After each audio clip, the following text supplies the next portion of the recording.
a conversation between Politics Done Right and Latino Rebel. Is it Latino Rebel on Substack, or what is it on Substack? No, it's decolonized journalism. That's right. You know what is so funny? I subscribe to Decolonize. I'm a paid subscriber to Decolonize journalists, and I can't remember the name. I'm getting old, Arturo. I'm getting old. What can I say? Well, I did spend. I'm good. I did spend a lot of time working at Latino Rebels, but yeah. So yeah, I can't put picture on what you're on any given day. But anyway, one of the things there are two reasons I wanted to have this discussion. The first one, of course, is this is the first time that I'm testing out the actual mobile version of the live. But secondly, I wanted to hear your opinion as far as the coverage for the Luigi Mangione. I'm not going to call it. I'm going to call it the issue, the act. What are your thoughts on this? Well, I never advocate for murder or anything like that, or people's death or anything, and I don't celebrate it. I do understand the apathy and the anger. My situation, right? I survived a stroke. We lost everything due to hundreds of thousands of dollars in hospital bills. I'm a pretty angry individual when it comes to our healthcare system, especially considering that, here we are 10 years later and I'm still struggling with my health and stuff. But, the media coverage has been really one-sided, right? So, they're admonishing a lot of people for elevating Mangione to like a folk hero type of status. And I don't think they talk about the tens of thousands of people who die every year due to being denied healthcare enough, right? So while Brian Thompson's murder is pretty horrifying, I think what's more horrifying is that tens of thousands of people die every year due to a lack of health care or being denied coverage by insurance that you pay for. So, I get why he's been elevated to folk hero status. When you look at Congress in particular, Elizabeth Warren and Josh Hawley, right? Two people who couldn't be any more different, introduced a bill, I believe it was yesterday or the day before, to require insurance companies to stop controlling like people's prescriptions. What is it called? I got it pulled up here. The PBMs, right? Pharmacy benefit norms. The guys who control the drug distribution to pharmacies. Right. So essentially the bill is going to require health insurance companies to be one or the other. So within 3 years, you can either be pharmacy benefit manager or health insurance provider, but you can't be both. And, did Mangione lead to this? I think so, because not what he did, but the outcry that occurred after what he did is what led to extinction. I am so glad because, again, when we look at the Mangione story, we see that Mangione is a wealthy guy, went to wealthy schools. In reality, from a technical standpoint, whether he has insurance or not, I don't even know if that matters because, again, he comes from a wealthy upbringing. But that doesn't mean that is his actions. We don't know. We can't know what was the reasons for his actions, but the actions itself awoken people to, wow, somebody fought the guy. Maybe I can too. Yeah. Right. Maybe not that extreme what Mangione did, but there's certainly this element of, we can fight back. Mm-hmm. Like you said, Mangione came from privilege, from wealth, and his motivations, it's starting to sound like it had a lot to do with his own health, back surgeries, his mom's health, and a lot of anger there. But, it's a pretty nonpartisan issue, right? This is a class issue, and that's what it's become.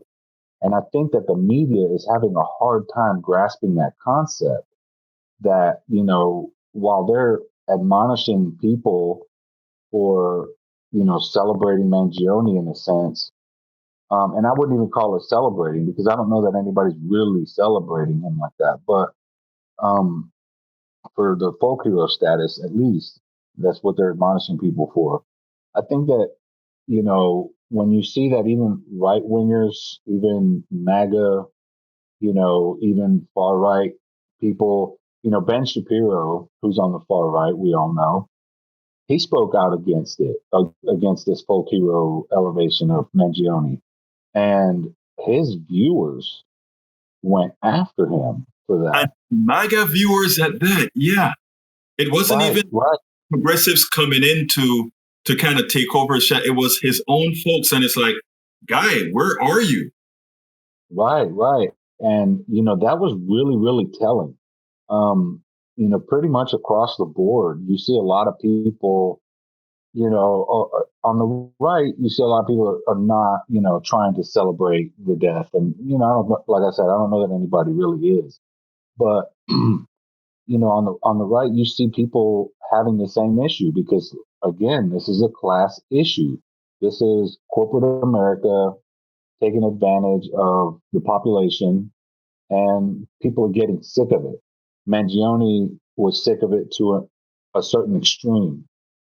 And other people are sick of it to maybe not as extreme, but pretty close.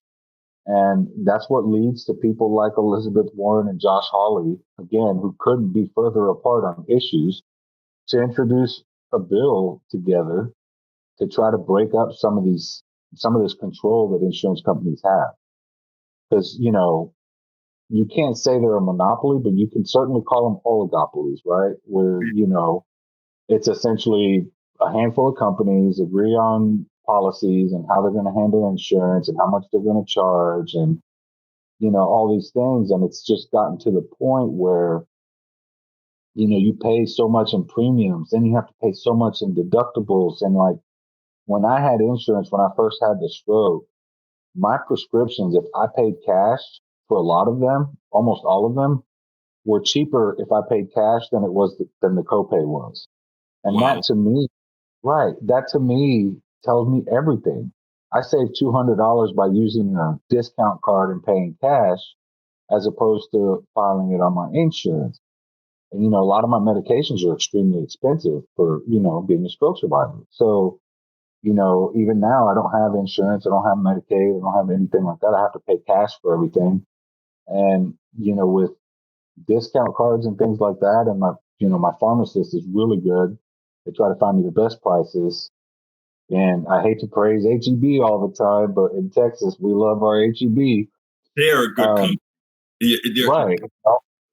there are not a I lot get, of companies out there that really try to put their money where their propaganda is. And I've really found HEB both in the people that they hire, in what they enforce as far as people having to treat other people well. Kudos to HEB. So you have my vote on that as well. But I want to kind of migrate a bit because this morning on my KPFT 90.1 FM radio show, and by the way, I want you on my program a few times before the year ends because there's a whole lot that we need to talk about. So I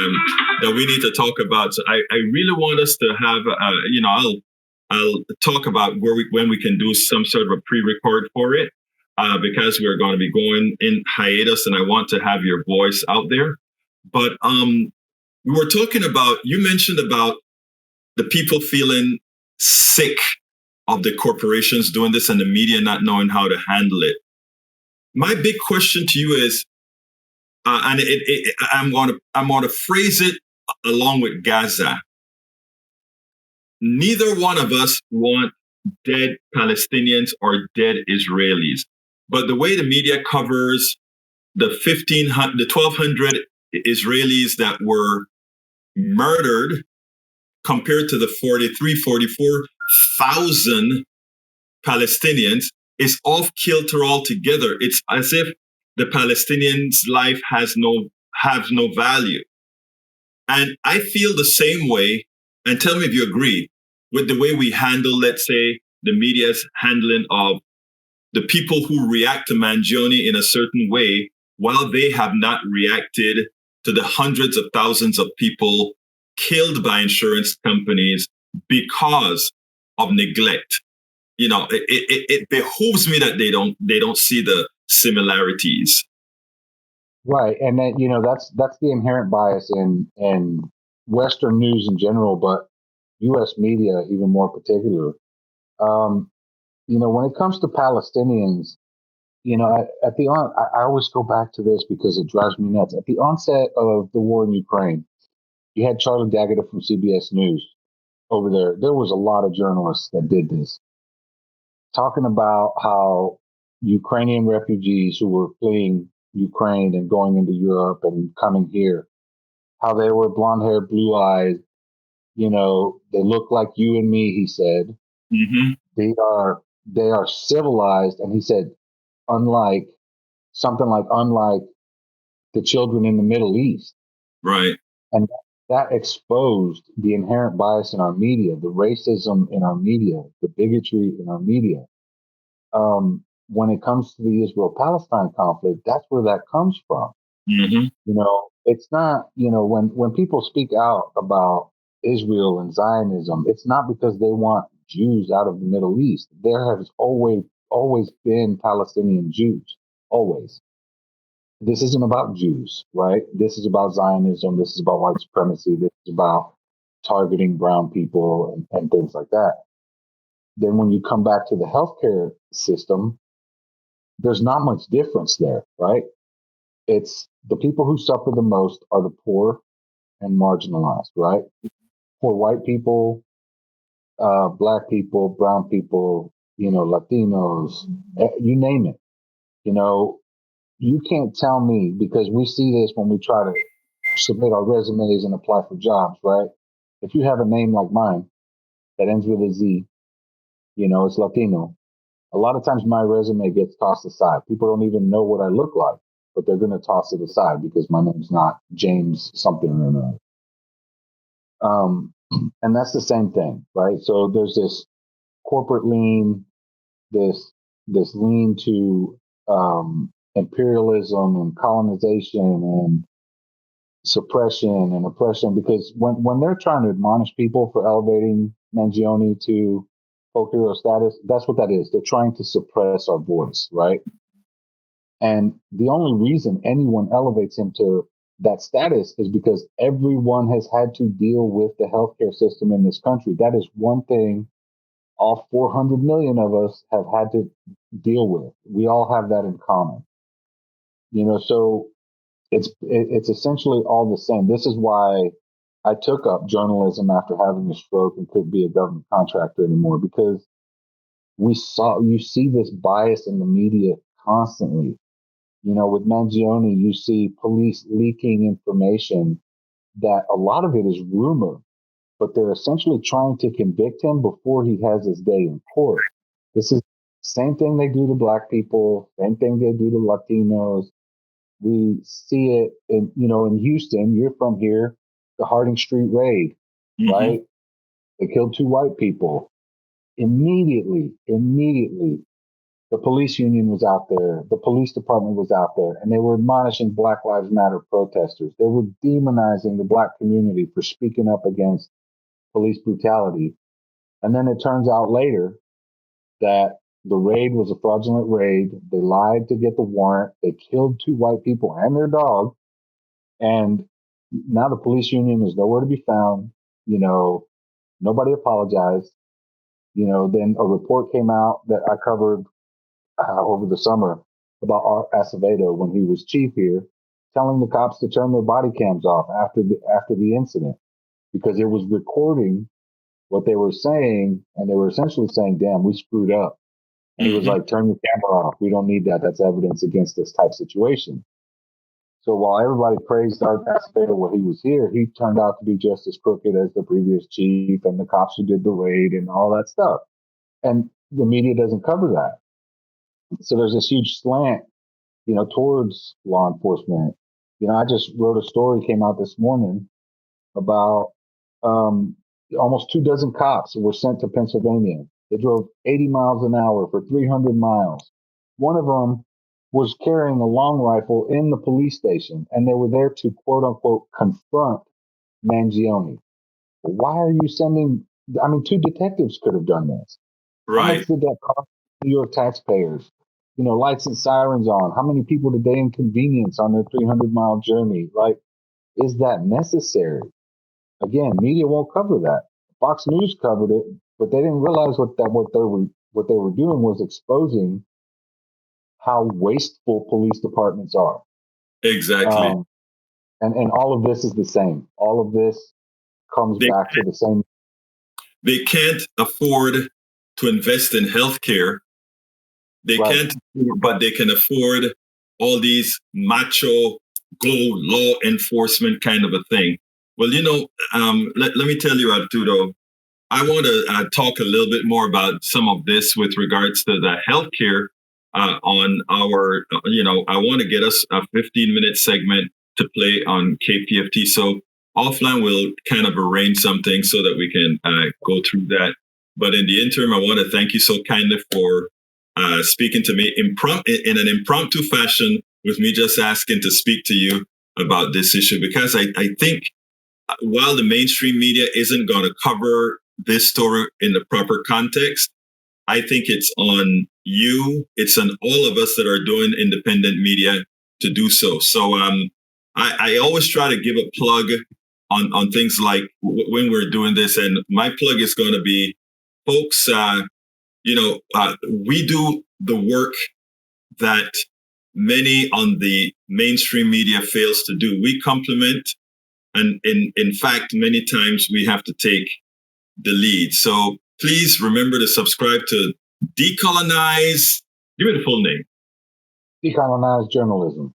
Decolonize journalism, and of course, Egberto off the record. But right now, my brother, thank you so kindly for spending this time with me. And you have a wonderful rest of your day. And to those who listened, thank you so kindly. Please remember to share.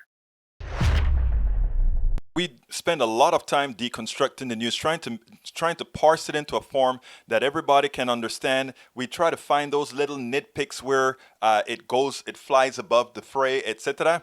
If you really like these videos that we do, I want to ask a big favor. Please go ahead. Number one, subscribe to our channel. And number two, please join if you can. Thank you so kindly for watching. Keep watching. Please remember to share. We must populate the entire internet with our progressive message, a message that we know is what most Americans say that they want. So help us, please join.